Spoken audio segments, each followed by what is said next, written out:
Welcome, welcome, welcome. You know what? How are you doing? How are you doing, everybody? That's okay. Technical things do happen, but listen, welcome to another episode of the Coach Love Show. You know what? We talk about everything here, and we definitely get deep. I won't disappoint, and we're going to get deep tonight. I don't just come at things, haphazardly getting anybody and everybody's opinion. I like to bring you some experts, some people who can add some substance to why it is they are thinking and saying what it is that they, have on their mind and how it is they cultivated their opinion. Now, don't worry.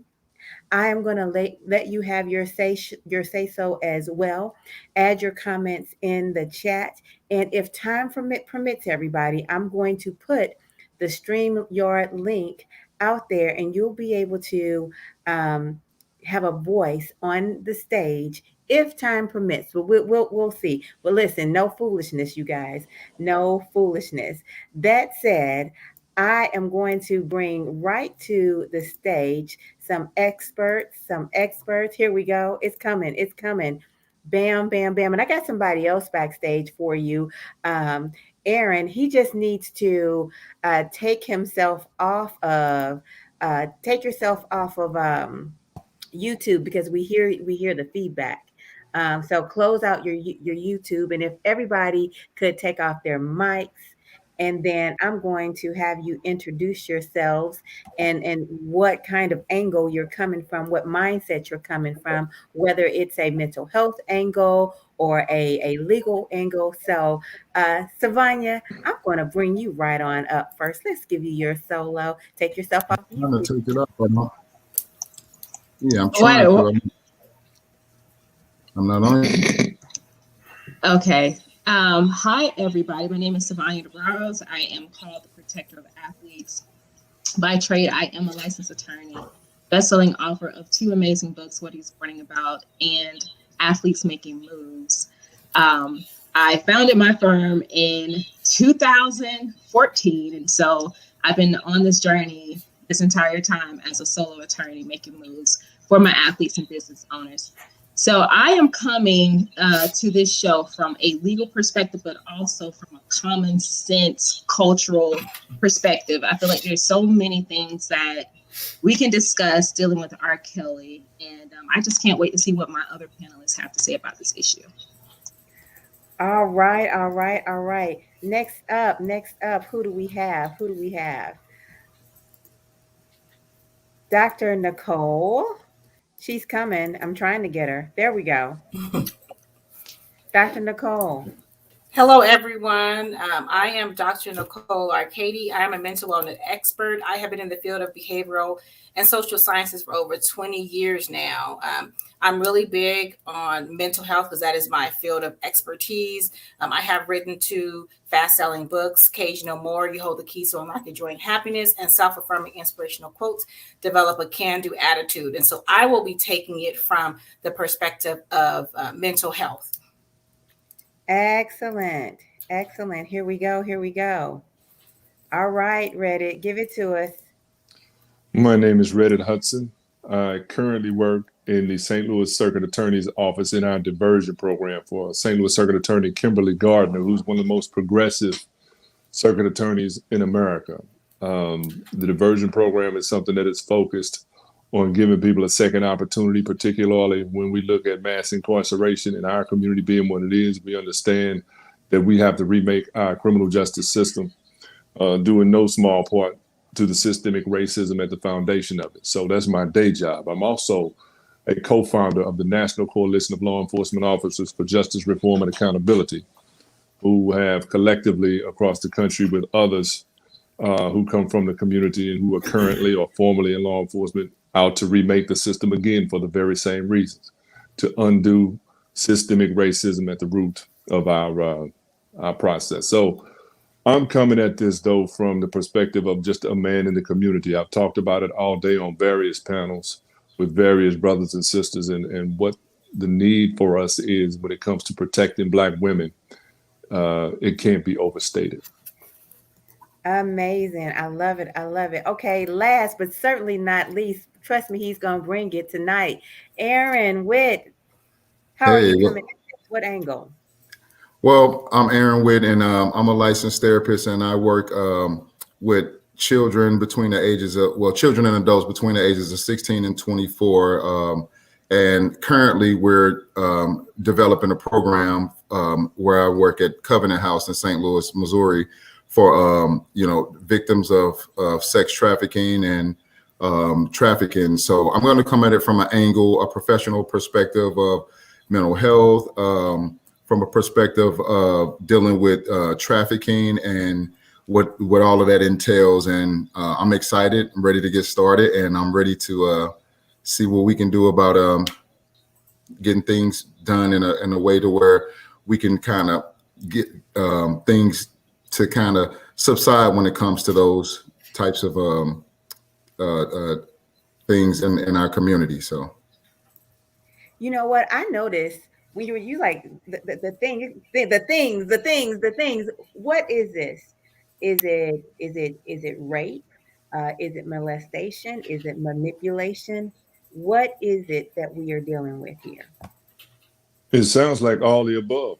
And I'm not Yeah. an attorney, Yes. but I'm it not- sounds like all of the above. And, I can be more satisfied that the brother was convicted. And yeah, here we talked about this angle earlier in the day. I get it that our system has a double standard and that there's an instinctive response in our community to point out, well, what about, a Jeffrey Weinstein or whatever the hell his name was? Harvey Weinstein. Yeah, you know what I'm talking about. Harvey Who Weinstein. got killed and they murdered in prison because he had all the information about all the girls that those powerful white people were raping and subjecting them. Yeah. I get it. What we can't do as a community, though, is absolve our own, brother. R. Kelly should have known what the history of Black women in this country is. And for you to use your position of power and celebrity to subject these children. Reddit, not only Black women, but underage Black women. And I have four daughters. And God forbid, a lot of times when we're talking about mental health, and Dr. Nicole knows this, when it comes to being mature and making rational decisions, most times, even as an adult, your frontal lobes ain't even fully developed until you're 25, 26 years old. And so to be able to manipulate these young ladies, especially with material things, with some of the fancy things in his celebrity stardom, it's rough, man. And it was horrible. And it was something that he done that I feel like a long time ago. We had a lot of evidence to convict him, but now that we're in a world where everything is being video recorded, everything is, now it would have looked really, really terrible if he wasn't, and if he wasn't convicted. And unfortunately, the brother did have a lot of talent, but we're not. That's not something that we're going to touch on yet, I don't guess. But that's undeniable. But also, what's undeniable is the fact that he was luring underage. This guy called himself the Pied Piper of R&B.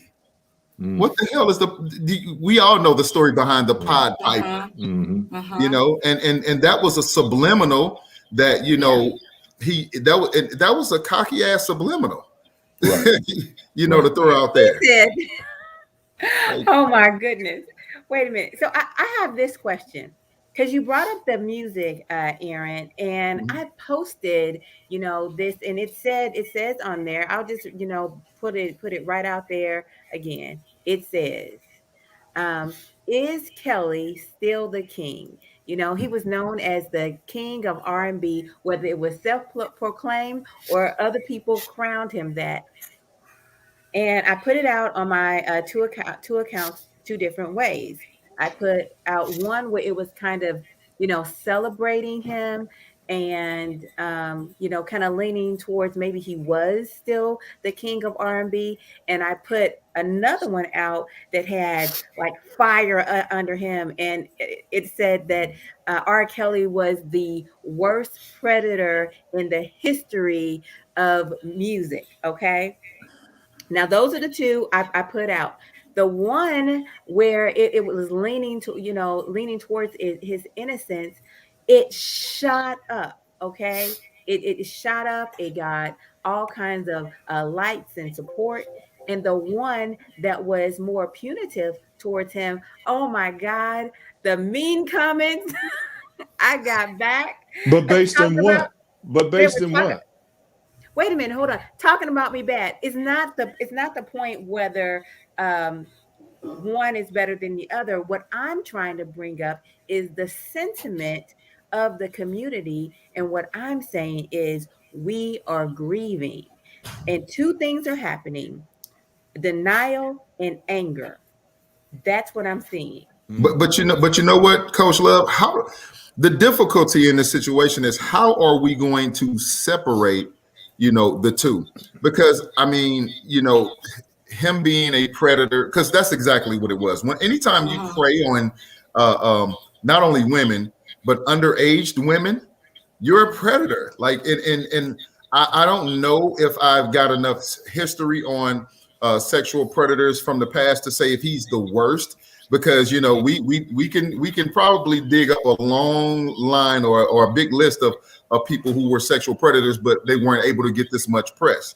But how do we separate the two? Because damn, if I'm at a party sometime and I hear his music, what does that do for me nostalgically? How do I right then and there separate what I used to feel when that music was on in certain eras that were parts and times of my life, to what's happened over the course of time that's got him convicted on, all these racketeering and sex trafficking and sexual predator charges. So I think that's going to be the biggest challenge for us in the community, as you speak on, him being, is he still the king of R&B? How do we come up with a way to dethrone that? Is it dethronable? That's the biggest question here. And how do we separate those two? Hey, can I speak from a legal perspective somewhat on that question? Because when you are committing crimes in the back scene and you're building this persona based on you being so-called the king, your brand is built on that same persona, right? And so technically when, like, let's use the guy Harvey Weinstein, how do you pronounce it? Weinstein, right? No, let's get his name right.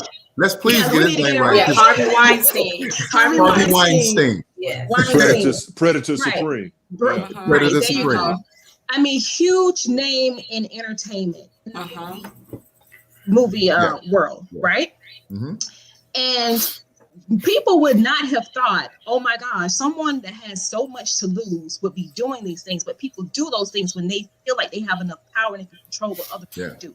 So you have created not only a brand, but a persona based on your conduct. And when it all comes out, everything crashes together. So I don't really know if you can separate the two. Ask yourself today, if you were to do something that was against the brand that you were creating with the customers or the clients that you were serving, would they still buy your services or products if they found whatever that information is out, right? And so I think that's going to be a hard thing to try and separate.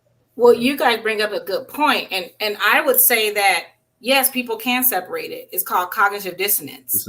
Right? So when you have those two warring beliefs that go against one another, you come up with a way to justify.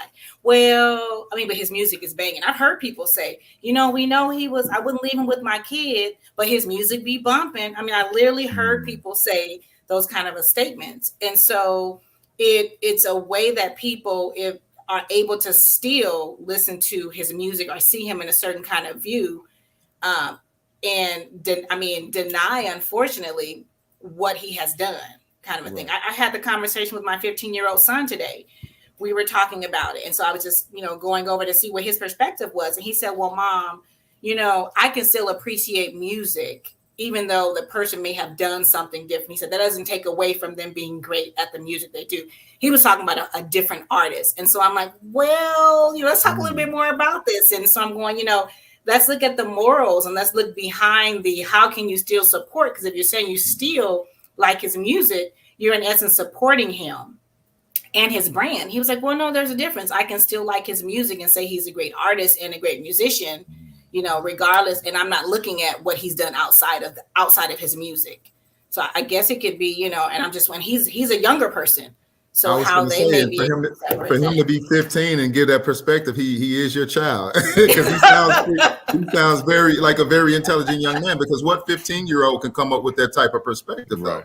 And that's pretty correct. Because it's not like I'm gonna go out and stream his music, and it's bigger than us, right? So when we talk about his brand, if I'm somewhere and I'm not even gonna lie, if I'm at Auntie house and we vibing out and she end up putting on Step in the Name of Love, it's like, what do I do? Do I feel conflicted? Do I be like, damn, I don't want to step right now, or I don't want to bob my head, or do I plug my ear?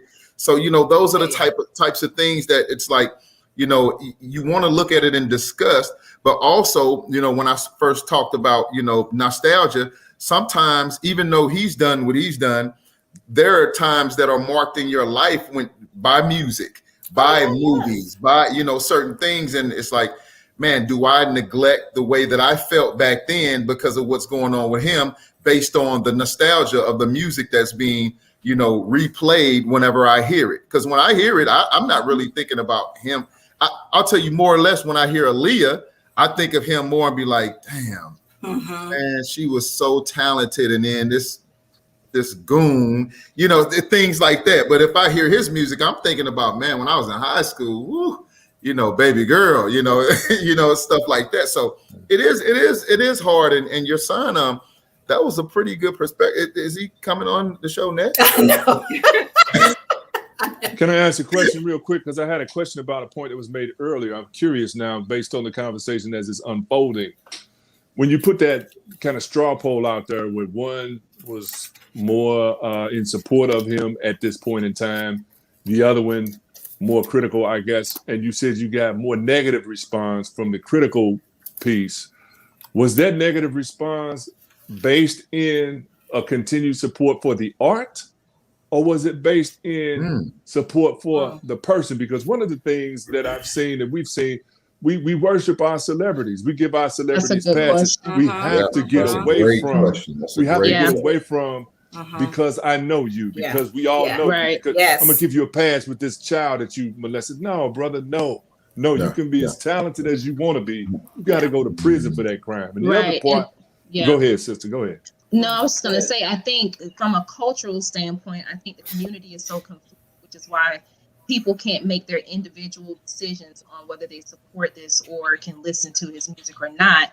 It's because the community at large, how many of us think to ourselves, oh my God, please don't let it be a black.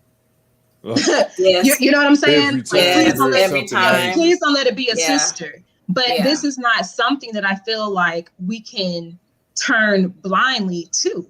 We just can't. And if your conscience tell you that this is not anything I should listen to, then you don't listen to it. If you have a different feeling, then that's your prerogative. But for me, I personally can't. I'm like the perfect person who will boycott anything.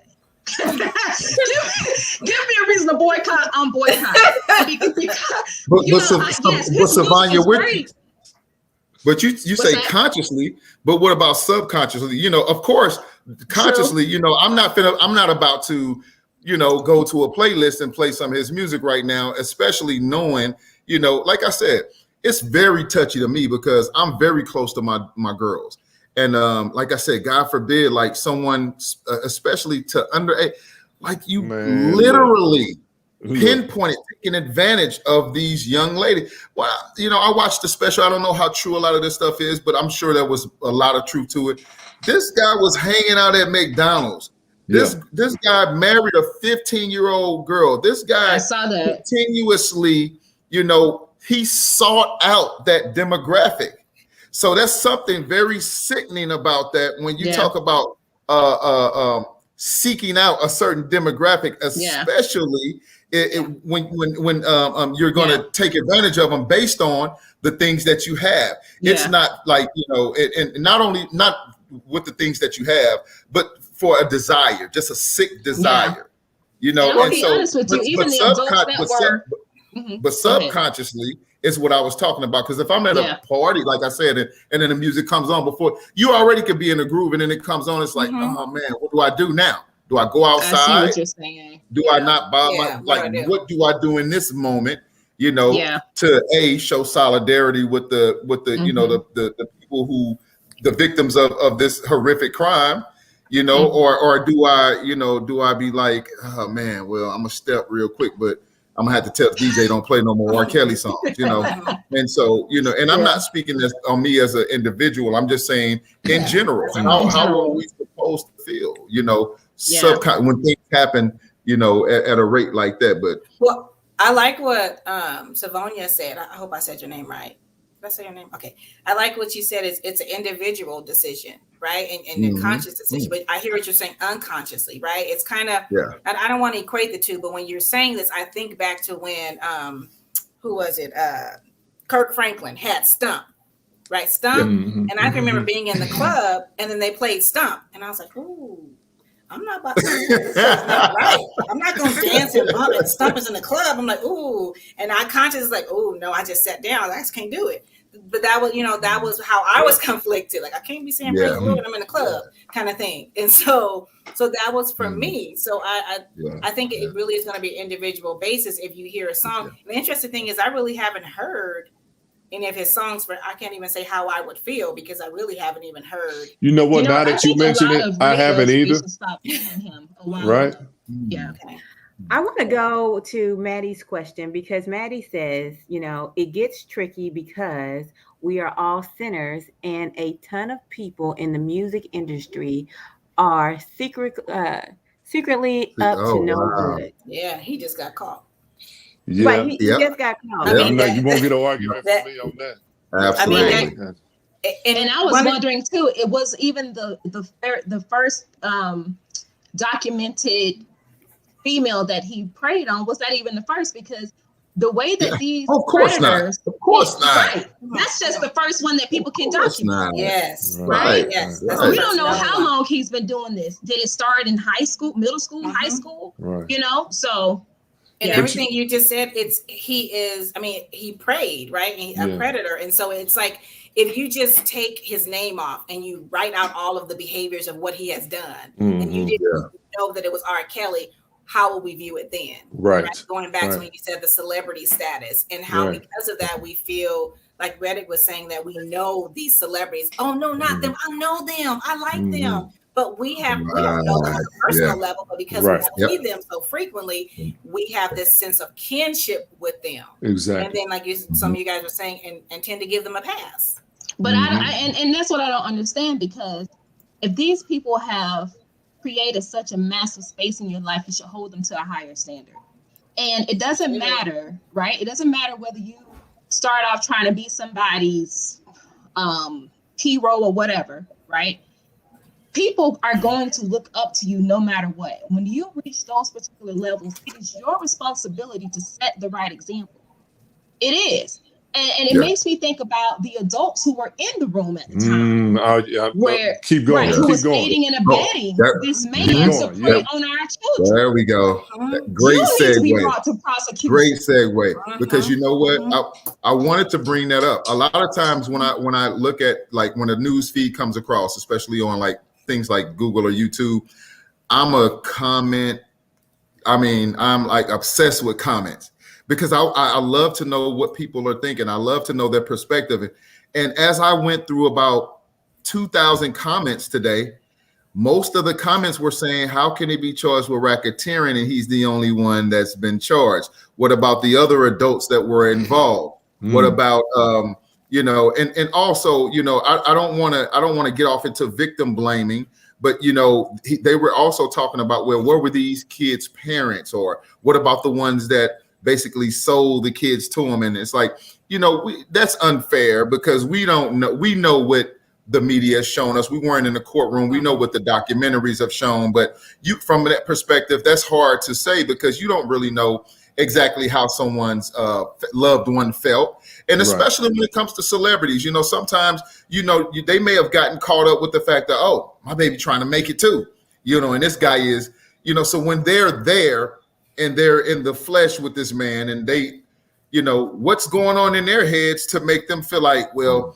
this is their opportunity, so it's a lot of things that we can look at and say that we can make a lot of comments and we can say this and that, but at the end of the day, we don't want to get off into blaming victims, because these loved ones, you know, they're going through some things too. They're going through hard times, especially trying to reliving some of this through the trials, through the media, you know, through autobiographies, through everything that's going on. So it's it's a touchy subject for a lot of people involved, especially when it comes to mental health. And Dr. Nicole, you know, that's something right there that if we don't look at it from that perspective, it's easy to get off into subjectivity, how we feel about it, instead of really looking at it from a mental health perspective. Like, what are these people going through? What was the, go ahead. Yeah. No, I wanted to ask, I wanted to just touch on something you said, because I also worked in the field of social and behavioral science of child welfare, right, as a social worker. And so the thing I think of when we're talking about this is failure to protect. That's what I think of with the parents. These were children, and the parents failed to protect their children for whatever reasons, right? And child endangerment. Child endangerment, right? And what I'm thinking is, and we don't know, right? But there may have been something to gain on the back end of, like, I think someone said, what about all of these adults that were in the room? Why didn't they say anything? Well, because they had something to gain by, you know, continuing it, or something to lose if they spoke up. But that's just the thing that I think about, who was there, because I don't care, you know, a 13-year-old, 15-year-old may, you know, be fully developed or whatnot. They're still a minor. They're still, you know, underneath the law. And in the state of California, it's considered statutory rape. Right. And so who was there for the kids when this was going on? That question right there. We had a young brother from Morehouse College that comes on with a show we have here weekly. And he pointed out the fact that this also was an open secret, right? The whole time this was an open secret. So it really, you can't really escape on some level, a community indictment of everyone around, everybody who knew what was happening with these children. Everybody was complicit. So it means that we have to become more intentional in protecting Black women and Black children. We have to be intentional about it, man. We can't ignore it. And I wonder, brother, you may wonder the same thing. We wondered out loud earlier today, if it was such an open secret, where was any of the men in these girls' lives? Stepfather, uncle, brother, cousin, somebody. How did R. Kelly come out of that unscathed? Honey, that could have been my over that time. How did he not only the men in their lives, not only the men in their lives, but the men that were in his camp, that were around him. That's you know, them too. Somebody, them you know, too. at the end of the day. I'm concerned because maybe they were also into the same kinds of things that he liked to be involved in. You know. And at one point, this guy was a mega star. Listen, not just a regular star, a mega star. We're talking hundreds of millions of dollars. And also, you got to think about the influence of being in Chicago too. What type of pool did he have with that money? What type of what was it that he was going? What was it that? How much pool did he have to make others around him, you know, hush up and not say anything? So it's a lot of things, like you said. It was an open secret. There could have been a lot of things involved, but at the end of the day, it doesn't make it right. And like my sister said earlier, no, the show is he still the king of R&B? Bro, your brand is damaged. It's over with. It's over with. No, I don't know if you ever heard that title for real, bro. That may be a generation thing right there. Basically, he was the pod. I don't think he ever had. I never recognized him as such. But I'm a little older, so. Someone put in the comments that I was just reading that kind of screened across, saying, "What about, you know, the fact that he himself, R. Kelly, was a victim of childhood sexual abuse?" Yeah, so I don't know his history. He was. I heard something about that in the documentary that they had. And from what I understand, his abuser was dealt with in front of him physically, from what I understand. And yes, that factors in. That's one of the things that we're looking at in the office that I work in. We take an approach now that our initial question in terms of an offender is not what did you do, but what happened to you. Yes. What happened? You got what happened to you. But in this case, brother, it's such a protracted pattern. At some point, there was no intervention. There was no self-recognition. There was no attempt to, I'm out of control. I'm doing something I know to be wrong. No, you Right. concealed to the point that you Absolutely. could, even though it was overseen. Absolutely. And you kept it up Where are over the time. morals? Where are the morals and ethics, especially us as men? Not only us as men. Let's just be frank here, us as black men, because look, when you're a black man and you poor, you under a microscope. So when you're a black man and you become a millionaire, you're definitely under a microscope, and you have to hold yourself accountable, even if nobody else holds you accountable. And then when you get to the point, I don't want to hear all this crap about he wasn't educated, he couldn't read, he couldn't write, because at the end of the day, morals and ethics, you know what's right and what's wrong.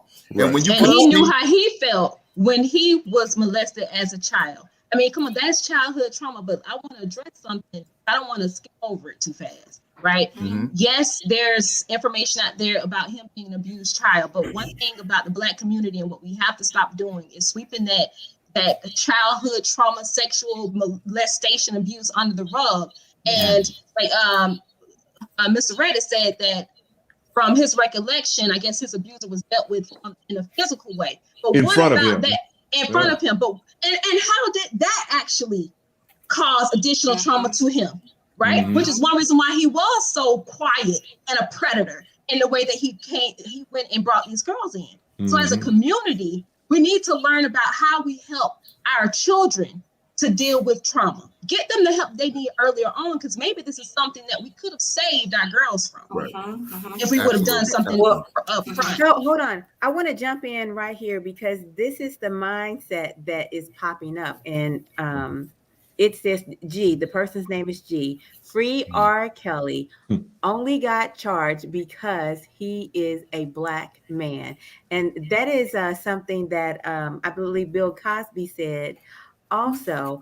And so to me, I see this as denial. It's a part of the G, I'm gonna be real with you, G. Go to sleep, G. Go to sleep. Because here's seriously. Because here's the thing. Therapeutically. No, we're about to, because it's very well documented that this man was a sexual predator dealing with underage teenage girls. Now, we're talking about why he got charged. No, he got charged because of his actions. All right. Now, if it was something, let's get into Bill Cosby just a little bit. Bill Cosby was his convictions were overturned. A lot of these things there were no underage girls. Don't make it right. You know, I don't know all of the ins and outs of his case, but I can say that at some point, you know, I can see that they really dug for Bill Cosby. They went way back to the archives of Bill Cosby. We're talking about something that's been ongoing since this man has been in the R&B game. This has been ongoing. Look at the songs that he's been writing. Age ain't nothing but a number. This man he's been intentionally throwing this crap in our faces for years. Can I jump in there real quick? Going down ain't nothing but a thing, you know. And you married this young 15-year-old girl. There are reports that this man was hanging out at McDonald's, getting, soliciting underage girls. He didn't get convicted because he was Black. Now, I can agree if you would have said he got slammed because he was Black, probably, because there are a lot of charges. Like I said, when you talk about racketeering and stuff like that, right? He could have got a heavier conviction because he was Black. Right, he could have got a heavier conviction. The system is set up, but there's something. But G, come on, G. Don't do that, G. He wouldn't even be convicted if there was called him G. Look up who what the Pied Piper did. Ooh, Pied Piper, he used his music to lure younger, to lure kids into town. To even make yourself synonymous with that. But I might have a different response, man. Let me say this, because I have a little bit different response to G. Because on one, and listen to me, please, if you're still on here, G, listen carefully, man, because I got a question for you. I'll give you that his race may have had something to do with the charge, even though the crimes committed were chargeable offenses. He should have been charged.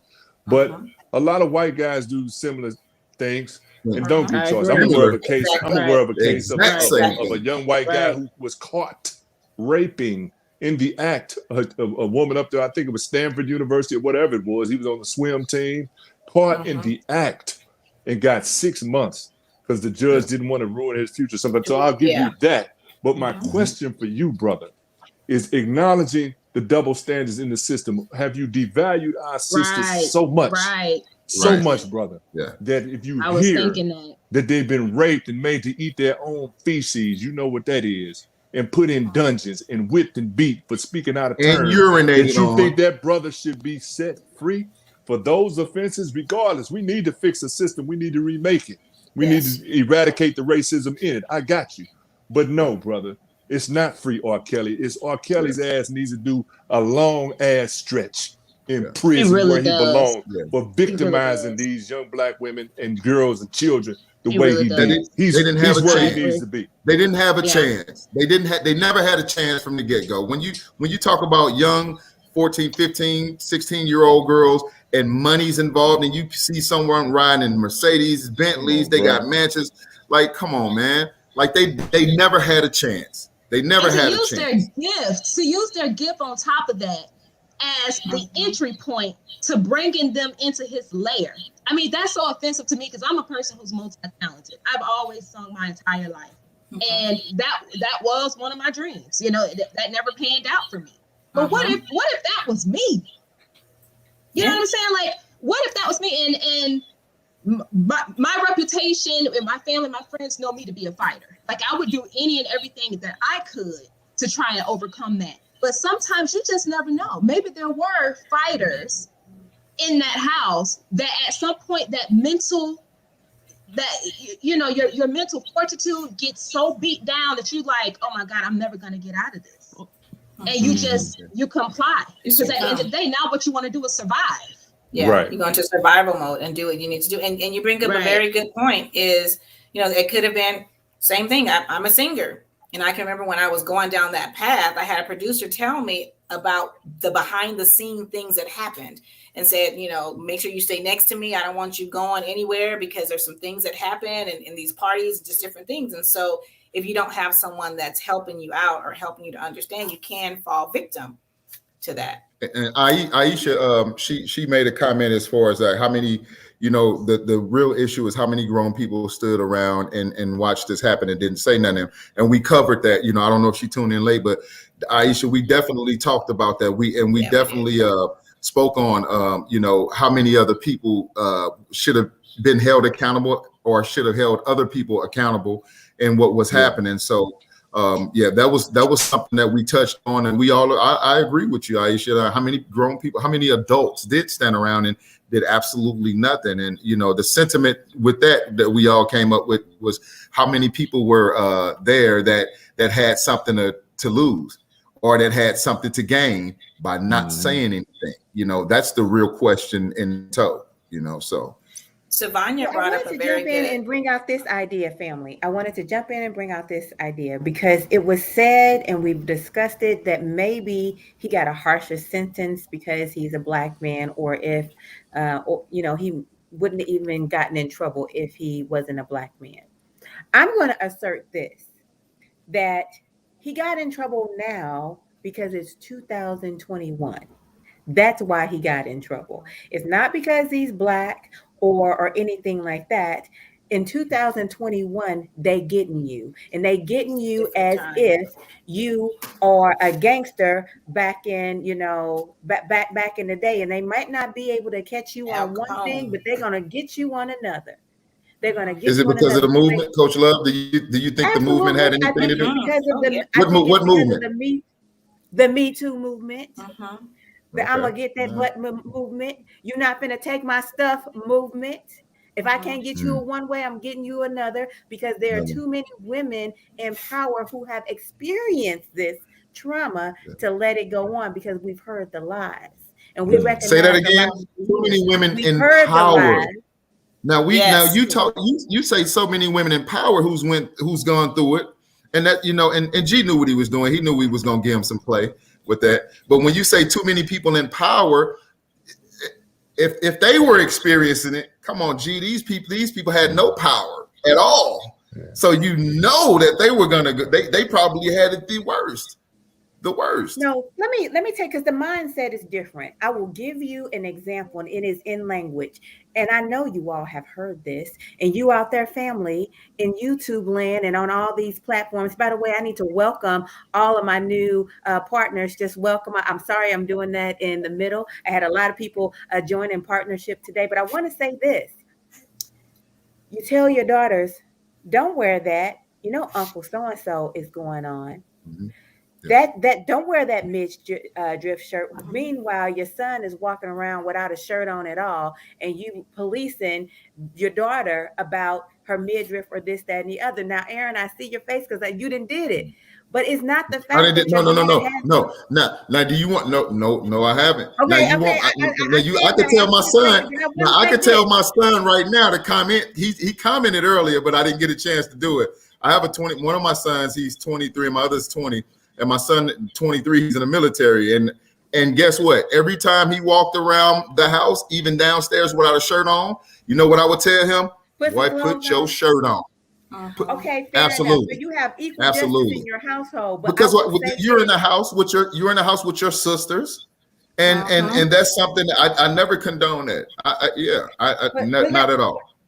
Fair enough. So you're telling everybody to put their clothes on, but a great sentiment is we will tell our daughters to, put some clothes on. Don't wear that in the house because, Uncle so-and-so is coming over. Instead of telling Uncle so-and-so, you can't come to my house because you look at my daughter like that. It's brushed under a rug. And then I hate to bring up this movie, but it was just, he's just putting on screen What We Do in the Family. It's a Madea movie. I think it's Medea's family reunion where Tyler Perry is dressed up like the uncle, and the little girl, the young lady, she reached down into the barrel to get a soda, and all the men are sitting around, asking her to keep reaching down, looking in the soda. Now, clearly, she's a young girl, but it's happening. It is happening, and that's just something that goes on at the good old family reunions. And so when you're a woman, you look at that differently because you're saying, no, I should be able to look at the men in my life and believe that they don't look at me sexually, all the time just because of what I'm wearing. And I'm just going to say this. I remember being young, and when I was young, I wasn't allowed to shave my legs. But I remember men, even just walking down the street or sitting on the porch, neighbors and things of that nature, saying, "Ooh, look at you, young girl," or whatever. You got all that hair on your legs, and I didn't get it. I didn't get that they were making sexual comments. But I remember now. How often that was said to me and how inappropriate that was. Yeah. So it works both ways, Coach Love, too, because how many times have, I can remember having my boys with me and, girls like, oh, that's a handsome little man. You so fine, little man. You going to be, and it's like, how would that look? Aaron, if I got my daughters and somebody grown like, ooh, little girl, you fine, you a fine little girl, so it does work both ways. And when we go ahead. No, chime in, please. I want to just say I'm hearing what you're saying, but then I want to touch what Coach Love was saying, because we have been socialized in our society where we do not hold men accountable. And we culturally, we overly I don't want to say protect our women and girls, but we give them more strict guidelines because we want to keep them safe and we don't want them to be preyed upon, instead of us as a society, and I want to say culturally, holding our men more accountable for their own behavior. Yeah. And to a higher standard, because the people tell you the truth, it don't matter what you got on. Okay. If a man wants to do anything to you or make a pass at you, they're gonna do that. I remember I think it was in high school. There was, I think it was shorts or something. I stopped wearing them. Okay. I just stopped wearing shorts. I never wanted to be in a position where I felt like I was disrespected by a guy or they approached me the wrong way. And so there were things that I did for myself, for my own comfort, to minimize any of that. And it didn't matter. I I was coming to high school like I was a whole grown professional, fully dressed. It does not matter what you have on, right? But I hate that idea, that double standard that is in the community. And then to have also, I feel like this third layer of standard, like this IG talking about, oh, he's convicted only because he's Black. No. You know, we have, right. We have to make sure that we care about our people, our community wholeheartedly, fully, right? We can't just go on piecemeal because something is wrong. Because if the shoe was on the other, if there was a woman, a Black woman, who was molesting and raping, let's just say her middle school or high school boys, would you want her to be convicted? I would, because you know what? We should be looking for ultimate protection of our children and our community, period. And at the end of the day, if we're going to tell other people that they have to respect us and that Black lives matter, well, then we should be the same ones making sure that we send the same messages to our own people. I love that. Send the same message. Yeah. We have to protect our children. We protect our girls, our women. And we just need, now I don't want this to sound like I'm bashing or anything, because you can't see my husband sitting right in the back on his desk. Right? But we need our Black men to step up. That's right. Yeah. Absolutely. But you know what? To your point, you took the words right out of my mouth. That's the next step in the process, isn't it? Because one of my colleagues told me today, it was some crazy percentage of Black women who have experienced at some point in their life some form of sexual assault.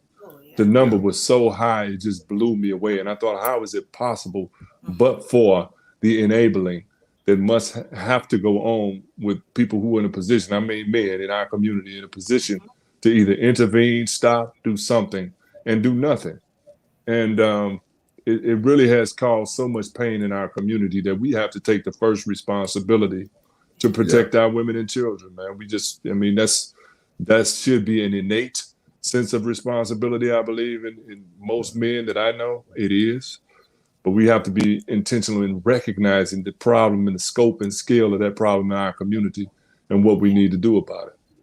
And being a girl dad, I like to say that I think one of the best things that we could do is to teach, to protect, and to model. You know what I mean? Right. Let them know, it's going to be hell for a guy to come behind me, with mine, because they already know, like my dad is going to make sure that, mentally, physically, emotionally, spiritually, I'm strapped. So what can you do? What are you bringing to the table? And I think a lot of times we don't teach that early on to our girls. We gotta be there for them, especially our Black women, because a lot of times too, even in Hollywood, you hear a lot of the Black actresses talk about how misogynistic the guys are to them, and how overtly sexual they are to them. Y'all beautiful. You know what I mean? Look at my girl back here. You know what I'm saying? That's look at Bay right there. Y'all beautiful. I have to say two things, which Aaron, you are touching a nerve for me. Number one, I wonder very seriously if the girls even knew initially that they were being taken advantage of. Of course not. I would. How would they? They were children. I mean, when we talked about earlier, they don't have the ability. Now, scientifically, Dr. Nicole and I, we could speak. I know I could speak on, like I said, when you talk about frontal lobes being developed, they don't have the ability to rationalize or make rational decisions. Really, and that's human beings, not just women. That's human beings. Like, even my knucklehead and them sons, they're 20 something. They still ain't making rational decisions. My daughter's 22, 26.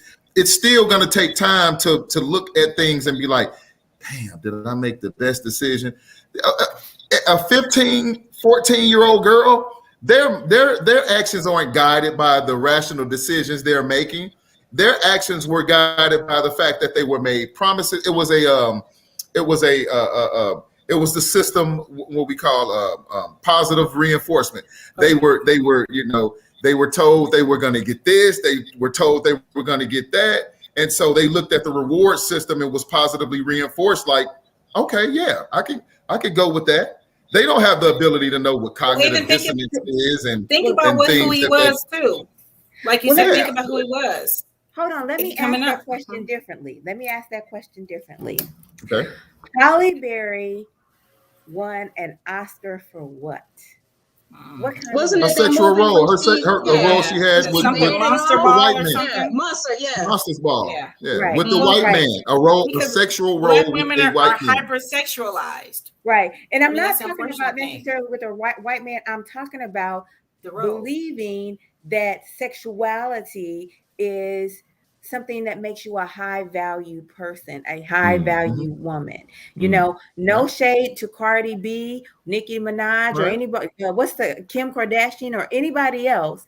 But when you believe in your mind that your sexuality is currency, then the way you think about that trade becomes very different. So it's a challenge to think about that as wrong, because this man is saying, well, you know, I bought you this purse, I got you, you know, this particular housing or whatever. All I'm doing is asking you to do X, Y, Z. So it could have been even communicated to them, but because of a lack of boundaries, standards, and an improper self-view of yourself, it seems normal. And so what I'm saying is, Coach Love, let's think about how many women really are in the music industry most of the women that are being over sexualized are the ones that are on camera, that are the dancers, or that are. Now, when you talk about people like Cardi B and Megan Thee Stallion and you know, even Little Kim for that, I still don't believe, like Savannah said earlier, they could wear whatever they want and do whatever. To me, I think they're empowering. I don't think that I think it's satire. I think that they're doing it overtly to say, okay, you talking about it? Shit, I might as well talk about it. And they're doing it in a way to where it's like, you know, I'm still being empowered and I can do this. And I don't think they're really flaunting. I think it's satire. Let me be clear. Number one, I'm not saying that they're wrong for doing it. There's no shade, no. Oh no, yeah, I know. I didn't take it as that. I do believe they have it. You know, there is an empowering nature of owning your own sexuality, but that's not what I'm talking about. What I'm talking about is putting things in the right perspective, because if you take that sexuality, and this is what you are seeing, and this is what's being normalized for you. The same thing with anything else. If a man believes that his identity is in how much money he has in his pocket, you know, then he gets a warped sense of reality. And so what I'm saying is, I think the community, not just the parents, the whole community does not do enough to help women and girls understand where their value lies. I agree with that statement. And can I throw a flip side to that? Because I agree with what you just said too. But one of the most succinct summaries that was given to me when we talk about how we teach our daughters to, you know, dress or behave to avoid that approach or whatever, we also, the other side of that is, why don't we teach our sons not to sexually assault these girls out there, man?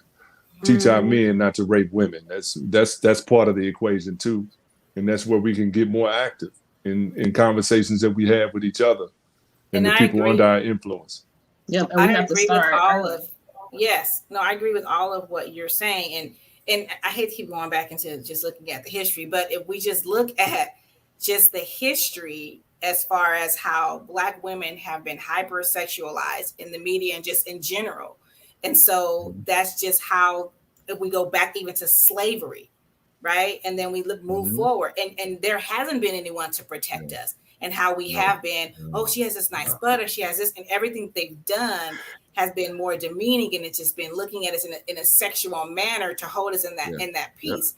I've had, you know, I have a friend who, she's biracial, and she married a white man, and he looks like your all-American next door guy, you would never think that he would marry a Black woman. And so the comments that he would receive from people just on an airplane, because he traveled a lot, would be, you know, and they would show pictures of, you know, a Black woman is like, how did they say? A Black woman is like a commodity. A nice car you like to ride, but not like a Ford that you bring home to your mom kind of thing. So they just saw it as temporary, just having fun. And so if you see just kind of that kind of a perspective, then how is it then, you know, it becomes how we believe and how we view and how we get socialized ourselves. So everything you guys are saying is we as a community have to do a better job of teaching our children, not just women and boys and girls, but our children. You struck a nerve, Doc, when you said that, because when you talked about going back to slavery and you do have to think about the beginning of things. You know, slave masters weren't letting Black women come in the house because they felt like they were intelligent, or it was strictly for sexual innuendos, you know what I mean? And so even when we talk about that, and it goes back to that, what does that do what does that do in terms of the way we think as Black men? You know, that also carries over, because if we look at the majority, you know, which is, you know, the white man and his laws and what everything that's done, and so we look at things the same way. And, you know, I think that at some point we do that. You know, being younger, and, you know, I think at some point I've probably even been guilty of just saying like, damn, you know, I sure would love to, you know, but at some point you have to catch yourself and you have to say, well, look, I can't keep doing my sisters like this. I can't. That's not what it's about. You know, what are we doing as far as making sure we have a relationship and then we can get together on an intellectual level instead of making it just sexual. And I want to address one thing that one of your viewers said. Aranya asked, do we think Aaliyah knew, and was she mature enough? At the end of the day, Aaliyah was 15 years old. So there's no way that even if she did know, if a 15-year-old girl was attracted to me, there's no way that I would entertain that. So whether she got a conscience, that's why. Yeah. So you know, in terms of, you know, Aaliyah, I don't want to get to the point to make it seem like, you know, whether she knew or not was the subject matter, because it doesn't. Because I don't want to get into victim blaming, because she was a victim. At the end of the day, she was a victim. She was a victim. I think that is I think he's making Aranya, she's making a wonderful point, and I'm gonna tell you why. Because that's how so many people have gotten around the disgust of the situation. And even when you're marrying a woman of age, what's the term? Oh, I finally made an honest woman out of you. Oh my God. I mean, that's the old country rhetoric that's just like, oh my God. You know what? I made an honest man. Exactly. It might be old country rhetoric, but it is still the sentiment that is running through the veins of culture today. You know, that is the red meat that is in the culture. And if you want to make something right, so supposedly, what do they do? You marry the woman, even though you're about to do all kinds of trifling foolishness surrounded within your marriage. You marry her. And so we can, I was Coach Love, when this comment came up. Coach Love, we can go back to our grandparents, great grandparents, because we know that there are plenty of times back in the days. I think my grandma might have been 15 and she married my granddad and he was 20, you know, things like that. But it also, like I said, when we talked about earlier, you know, how we're looked at, you know, when it comes to even the slave owners, you know, we had to get out of this idea of just being so misogynistic that, you know, that's the motivation behind us, you know, wanting to be with a woman or wanting to deal with a woman. And but R. Kelly is so much different. We can keep talking about, you know, this, that, and the other. This man preyed on that demographic. And I don't think that we should continue to forget about that's exactly what it was all about. It wasn't like, oh my God, I met somebody, fell in love, because hell, at the end of the day, my grandma and granddad, they stayed together 60-something years. Wow. You know, but when we talk about some, and I don't know if it's right or not, because, you know, at the end of the day, what we're talking about here is R. Kelly and the things that he's done, patterns, behaviors. When we talk about mental health, we talk about different things like that. This man had a pattern. He had a specific behavior, and it resulted in where he's at right now. And that's locked up possibly for the rest of his life. And he didn't take accountability then. He's going to take accountability now. You know what worries me? I had a hard stop at 9:30. I'm sorry, I'm going to have to check out. But I really enjoyed the discussion with all of you. I appreciate your time and insights. Same and I'm hoping that your viewers and listeners got something from it. Yeah. Excellent. Man, excellent. Likewise, Reddit, man. Yeah, appreciate man. Good to meet you, brother. It's good connecting with you. And at some point, man, maybe we can link up at some point, but we'll holler. All right. All right. Enjoy your peace. Enjoy the rest of your night. I'll catch you later. All right. Thank you. All right. Now, actually joining the panel, I have Dr.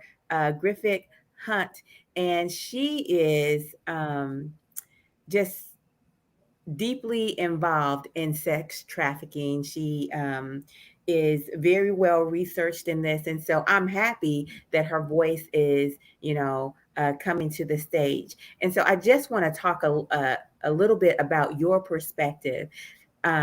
We talked earlier, so go ahead and take yourself off mute, please. Go ahead and share with us your initial thoughts on this case. Well, thank you so much. And hello, everyone.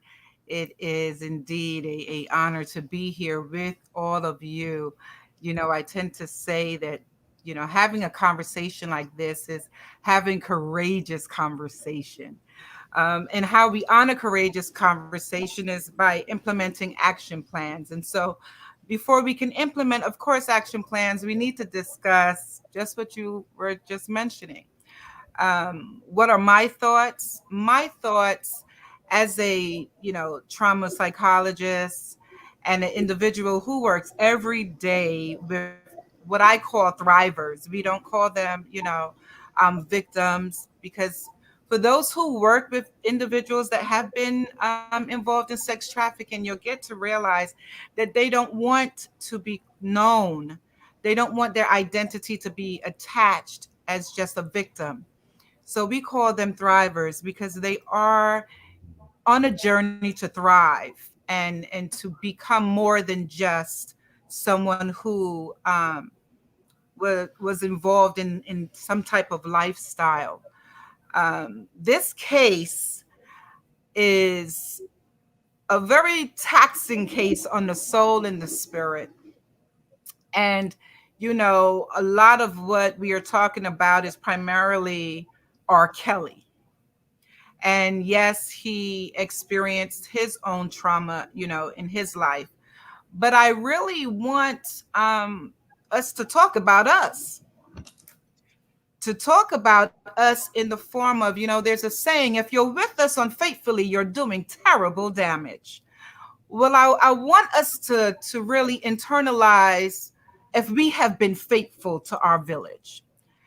Because we've allowed individuals, whether they themselves were involved in some type of abuse or some form of trauma, we've still allowed individuals to be a part of the village. And some of us know these individuals. Some of us know them. They live in our block. They are part of our families.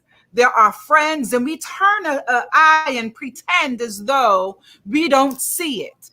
And so it's time that we stop expecting other people to heal us, other people to save us.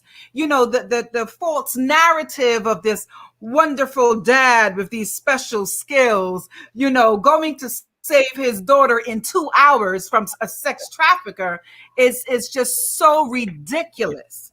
So that's the first narrative that we need to educate our people about. It's not about some woman or some young girl that's in another country. It's happening right here. And yes, this case helps to bring that to the forefront. This case helps us to realize it's not happening in Europe somewhere. It's happening on the block. It's happening in the family. And it's time that we show up and that we become faithful people. Truth of the matter is, we're going to repeat what we don't repair. And we've been doing this for decades. We've been kind of cover coding and sugar coating what's really happening. A grown man is not having sex with a child. A grown man is raping a child. So we need to even change the narrative and the verbiage of what is said. Two consenting adults may partake in intercourse. They may have sex with one another. But when you go for a child, you are raping the child. We have to start speaking truth. Why people don't listen is because we want to cover code everything. I'm not the person to cover code. I train with Homeland Security. I am advisor to the Senate, the Congress, and the New York State Assembly. I am one of the representatives for the Geneva Center in Switzerland. I'm around the world. I'm in my state. I have no time to make people feel comfortable. We have to save our children. I report to vehicles with burning young women in it. I report to cases where children are dead. Naked bodies are thrown into alleyways. So what I see is not cute. So I can't make this cute for anyone. I have to make it uncomfortable, because the truth of the matter is trauma isn't just what happens to you. It's what happens inside of you as a result of what has happened to you. So when we look at it from a broader spectrum, we start to see, wait a minute. Wait, what are we doing? What messages are we sending? I don't stand for sending the message that, it's just isolated cases. No, it's not. We just have not spoken about it in its rightful manner. We have not brought it to the forefront the way we need to. It's not happening over there. It's happening right here. And we can't glorify some and condone others. Just because you have money don't make you the king. And we need to see that. I've been a part of watching, affluent white men get arrested. Police officers, judges, doctors, social workers, teachers. I'm a part of myself and my colleagues, after seeing what happens in our state, we lobbied for about 5 to 6 years. And finally, we were able to get the governor to make a law. It's called the End Child Sex Trafficking Law. It was written into law in New York City in 2018. We have to start being champions. If you're looking for somebody else to save our children, you're in trouble. The person that saved the children is the person who looks in the mirror every morning. That's the individuals who have to save our children. I just have to pause because you said so much, and it was like, whoo. We just had to. I took it all in too. Thank you. Wow. You can feel her passion. Amazing. That was amazing. That was. You know what? I don't want to be a panelist anymore. I just want to be a viewer. That was amazing. I'm sitting here like, wow. I'm hoping my girls are watching. Like, I know they're watching. Like, take that in. Like, that was amazing. Like seriously. Look, Oprah would say, "Here's one tweet. Look, you said a lot of things, but here's a tweetable moment. We will relive what we don't repair." Yes. We repeat what we don't repair. Yeah, I wrote that one down. What we don't repair, which is the same sentiment about history, right? History constantly repeats of over and over and over, because we never take a moment to stop and reflect on what worked and what did not work. Exactly. Okay. That's right. And then Savannah, this is actually what she wrote in the private chat, and I just had to get it out there. So can you jump off from this point, Savannah, and take us down the road? Yeah. So first off, I just got to say welcome to the panel, Doc. It's a pleasure to have you here. And it's right on time because before you came in, I'm like, dang, I wish there was a psychologist here.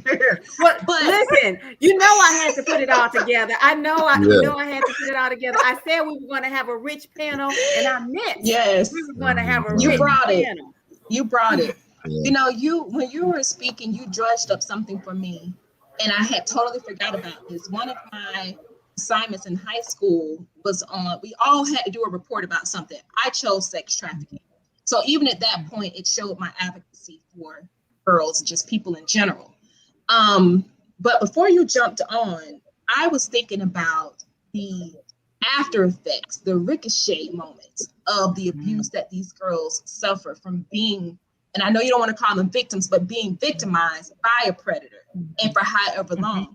So prior to you coming on, we kind of had a side discussion about Black women being over-sexualized, right? And how some of them take that high sexualization and that they feel that that is their only worth in this world. And so whatever they do, whatever their come up is, the baseline is their sex, their body. You know, if I can't get it, well, then I know I can get it, you know, with my sex, my sexuality. So my question is, what are the issues, the mental, the spiritual, the psychological issues that are coming up for these girls who finally escape these predators?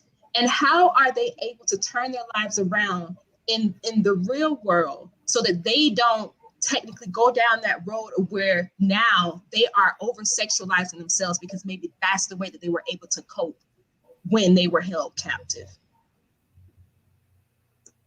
You know, and that's a great question, and I thank you for framing it the way that you did, because in all honesty, we have been able to rescue beautiful women, some of which were trafficked at the age of 11. And so by the time we got to them, they're now 21.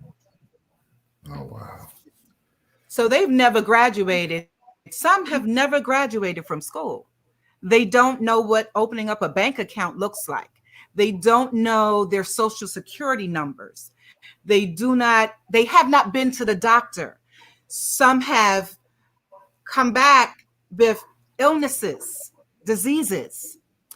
Some have trauma bonding.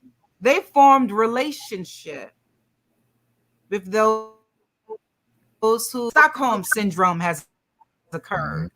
I mean, they don't know who they are. Some of them don't know who they are without the perpetrator. Their identity is connected to their violation. So it's you know, while we think, oh, they're rescued and they'll be okay, you're muted again. Unmute yourself, Coach. Love, unmute. You're muted.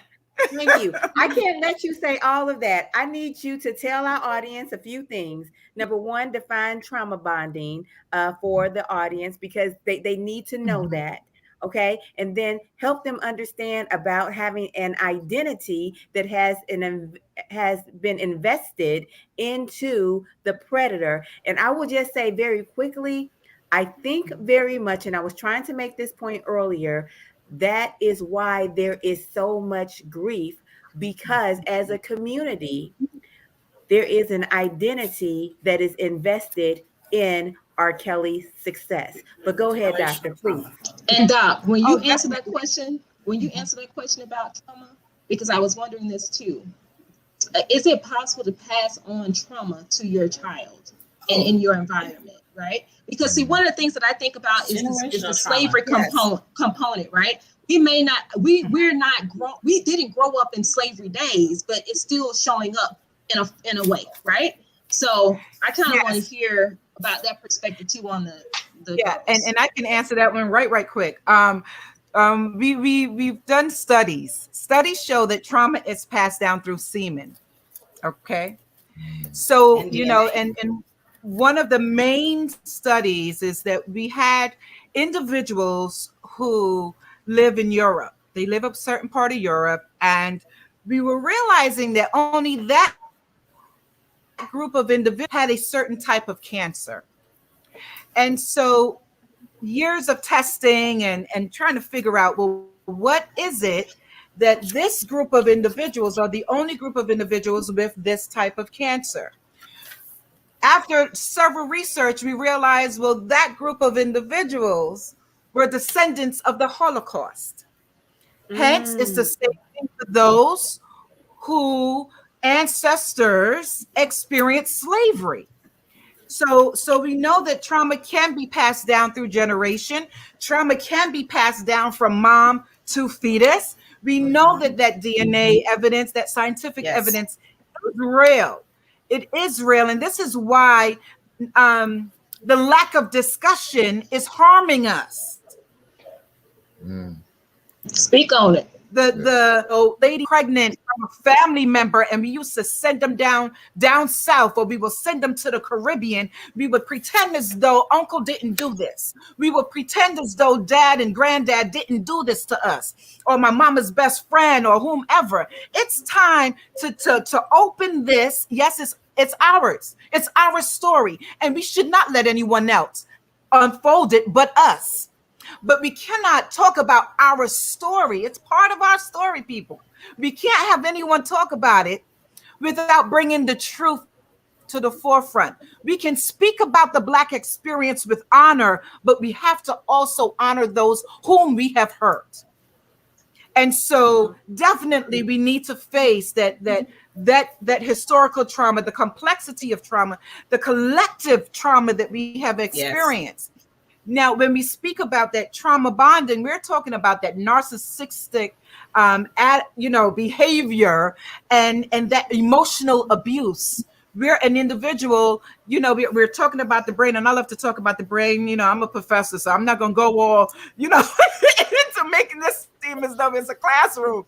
But we have to understand that physiologically, spiritually, psychologically, our emotions, everything plays a role when it comes to trauma, connectedness, and our response, even our expectation.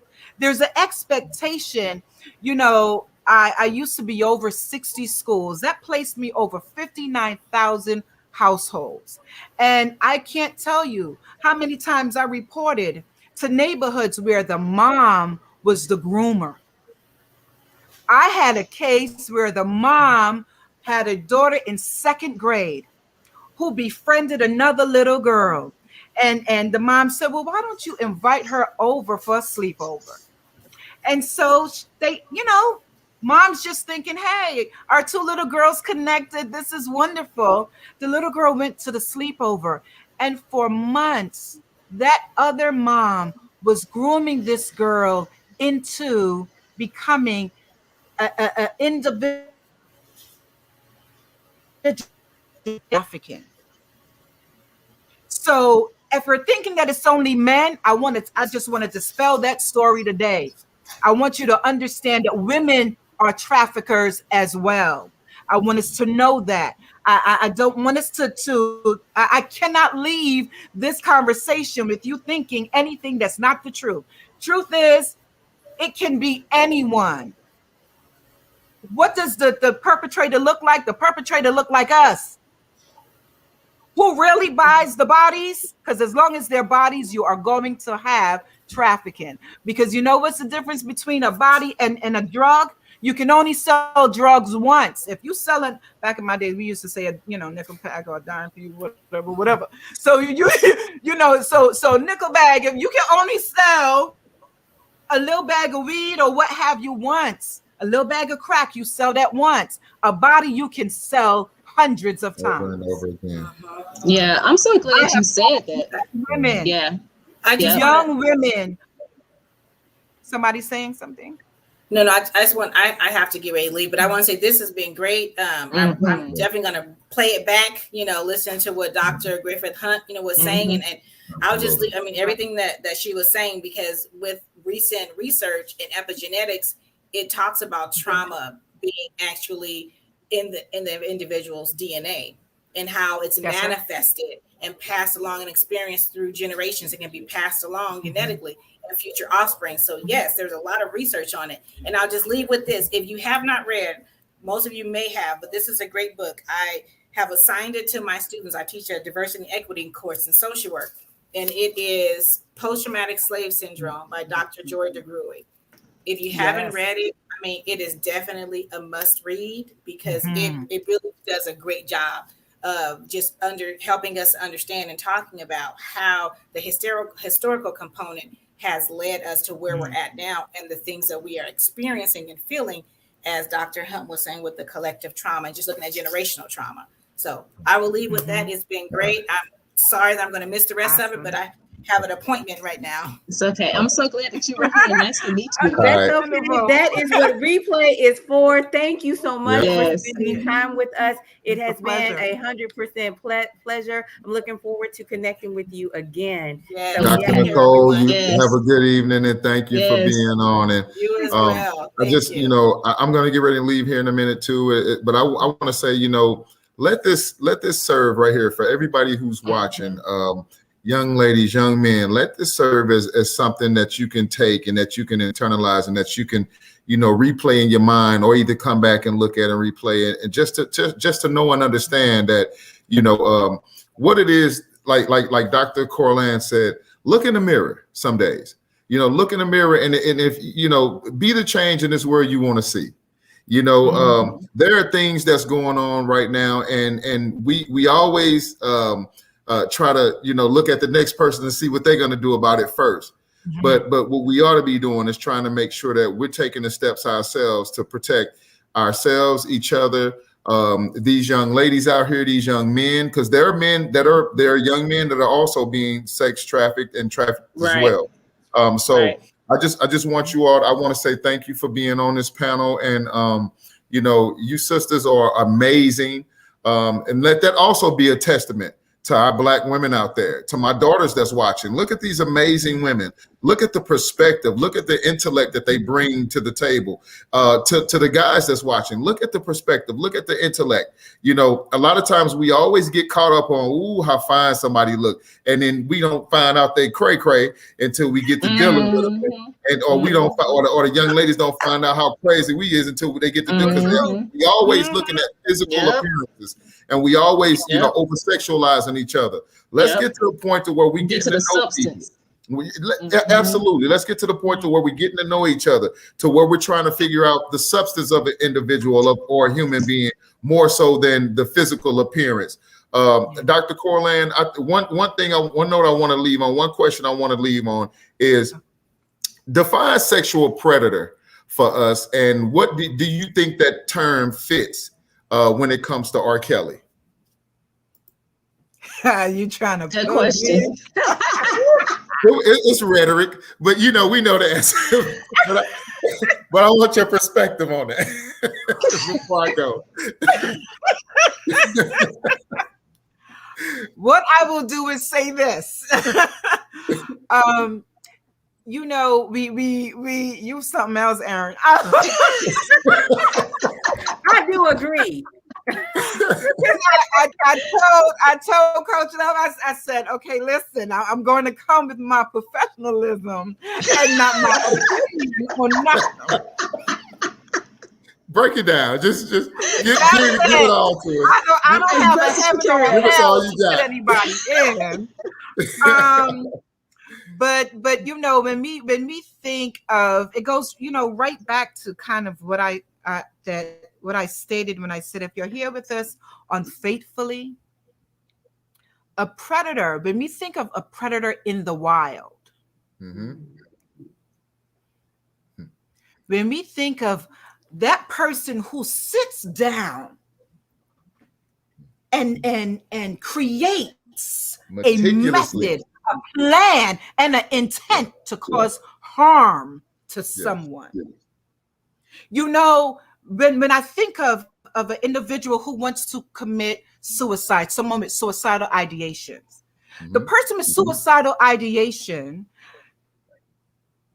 is aiming to kill, to take life, to kill themselves. Homicidal ideations is a person wants to kill someone else.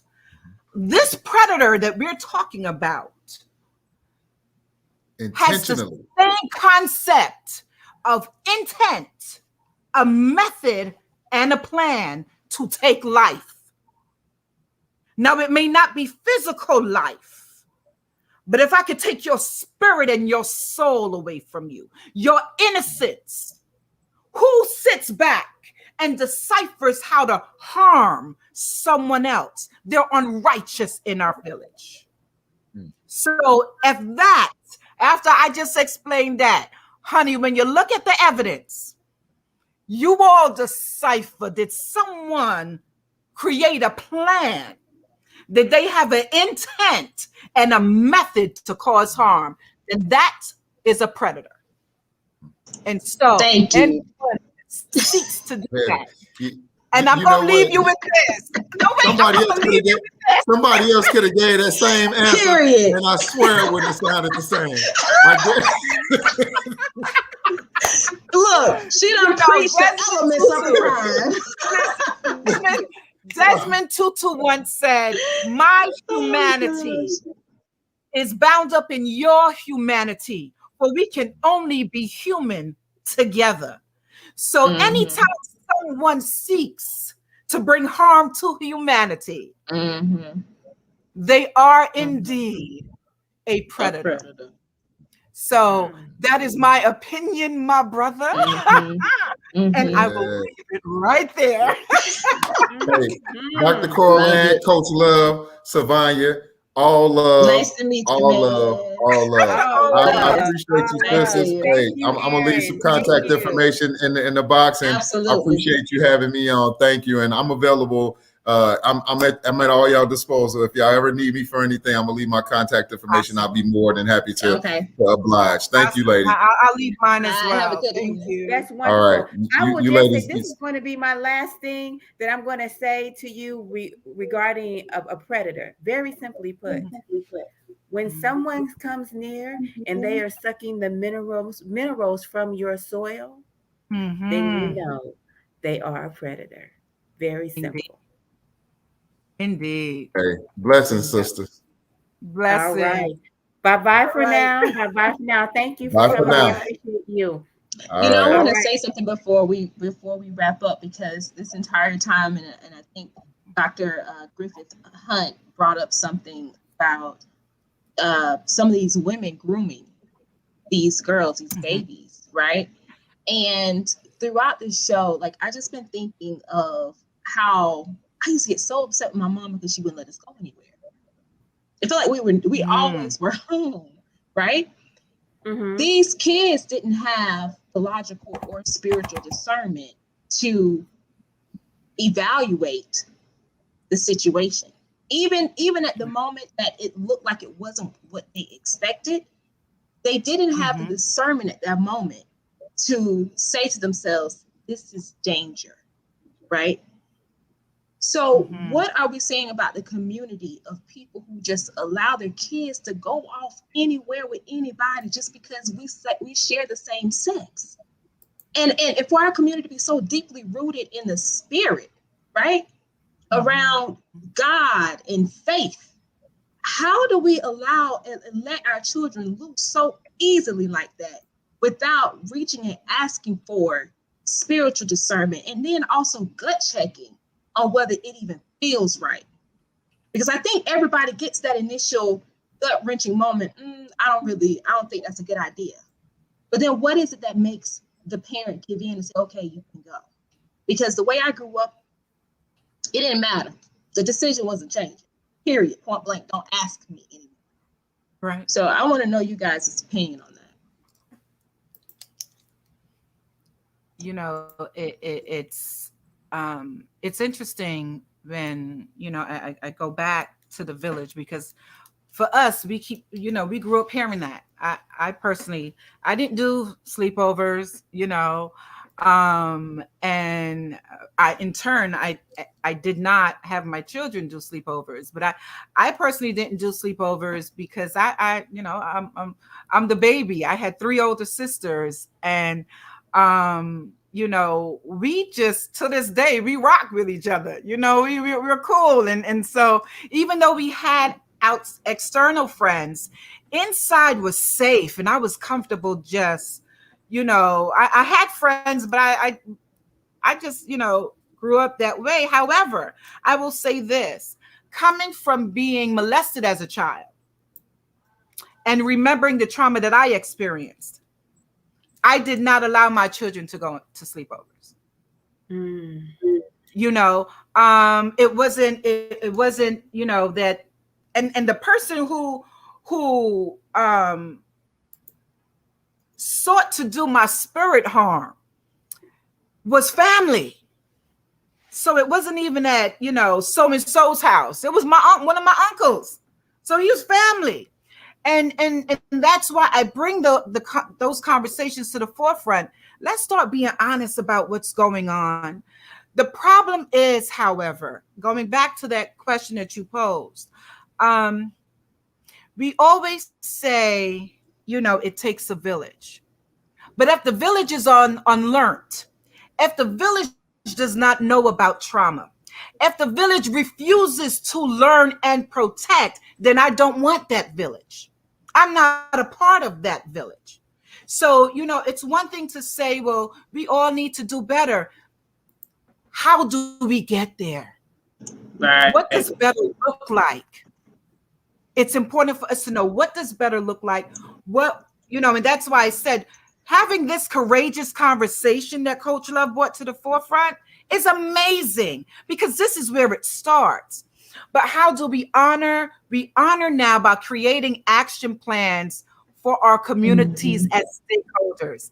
And when we create those action plans, now we have to turn around and honor the action plan with implementation. So we need the state to come to the table and say, we see the science, we see the statistics, we know the truth. We don't need a superstar to hurt individuals to know that the atrocities are occurring in our communities. We know they're occurring. Some of us, it happened too. Others heard about it. Others just talked about it. Others tried to come in and intervene and bring a place of safety. But it's time that we really have these conversations and implement action plans. What do we need to do? How do we educate? You know, I wrote a curriculum on human trafficking with my colleagues. That curriculum is being taught here in New York State as we speak, so that we can teach the young ladies and the young men, this is what look out for this. These are signs when it's unsafe. But on top of that, it's important that these young people know who to go to that will provide a place of safety. That when they see something happen to them, especially our young boys, because we've rescued young boys, when they say that something has happened, listen. And know that when some person experienced trauma, they may not remember every single component of the event. That's what trauma does. But it does not mean that it did not occur. So things like that, we have to start doing. And it starts just here with this conversation for us to bring healing to our land and to our people. Yes. I am thankful. I am thankful for everyone that has joined us tonight and everyone who has been a part of the panel, just because of the richness and the depth that has been here. I'm going to say this. This was a start of a conversation, and it is about so much more than R. Kelly. Guests, family out in the audience, I'm going to get you some more of this. I'm going to get you some more of this conversation, because this conversation needs to be had. We need to talk about not just intimate partner abuse, but we need to talk about abuse, misuse, inappropriate boundaries within our communities, within our families. You know, the silence of violence. You know, the silence is violence. You talked about how the mother was grooming for someone else in the household, or better yet, how I really want to get a panel together where we talk about how sometimes one child is being molested and the other child is being praised. We need to talk about how this happens and the different dynamics that comes along with sexual abuse and how it happens. That's deep. So, yeah. So we're That's gonna deep. listen. We're gonna put a pause point on it now, but we're not stopping. The conversation will still go on. I appreciate all of you so much. Do you guys have a last word? Do you have a last sentence that you want to share? True, I think Dr. Griffin summed it up. Bring healing to our land and our people. But you know what? I'll say this. When you see something is wrong, you need to say something. Be an advocate. Find your voice. There's nobody that can advocate for you better than you. You know what you've experienced. You know what you've gone through. Find your power and stand in it. Stand in it wholeheartedly. Speak up for yourself. Advocate for yourself. And I believe that would give you more courage and confidence to come out, you know, and then you can also go into the world to help other people find their healing and find their power. So if you see something, say something, but definitely make sure that you take care of yourself, because if you don't take care of yourself, it's impossible to help or even take care of somebody else. That's a beautiful last word. If you see something, say something. Thank you so much, family. Bye-bye for now. Have a great evening.